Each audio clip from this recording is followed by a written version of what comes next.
AR bike technician Tamil.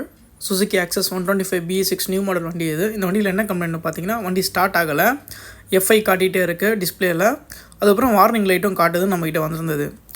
இப்போது இந்த FI காட்டுறது, இந்த வார்னிங் லைட் வந்தாலே எப்போவுமே எல்லா வண்டியும் BE6 பொறுத்த வரைக்கும் ஸ்கேனர் போட்டு செக் பண்ணுறது தான் வழக்கம். இந்த சுசுகி ஆக்சஸ் பர்க்மேனில் மட்டும் ஒரு சின்ன டிப் என்னென்னு பார்த்தீங்கன்னா, ஸ்கேனர் நம்மளே செக் பண்ணலாம். இந்த ஓபிடி ஜாக்கில் கிரே கலர் வயர் ஒன்று வரும்.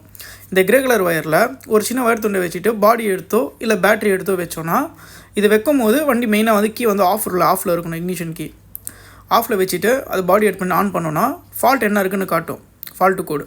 இப்போ C41 கோடு 41 ஃபியூல் பம்புக்கு வர லைனோ இல்லை வந்து ஃபியூல் பம்போ இசிஎம்முக்கு சரியாக வந்து சிக்னல் அனுப்பலன்னு ஒரு அர்த்தம். கட்டாக இருக்கோ போயிருக்கோ மோட்ரு. செக் பண்ணி பார்த்ததில் பார்த்தீங்கன்னா அதே மாதிரி தான் வந்து பின்னாடி வந்து எலி வந்து கடிச்சு வச்சுருந்தது. இது வந்து ஓபிடி டூல் இருக்கிறவங்களுக்கு ஓகே, இல்லாதவங்களுக்கு ஒரு சின்ன பதிவு. இது வந்து தெரிஞ்சவங்களுக்கு இல்லை, தெரியாத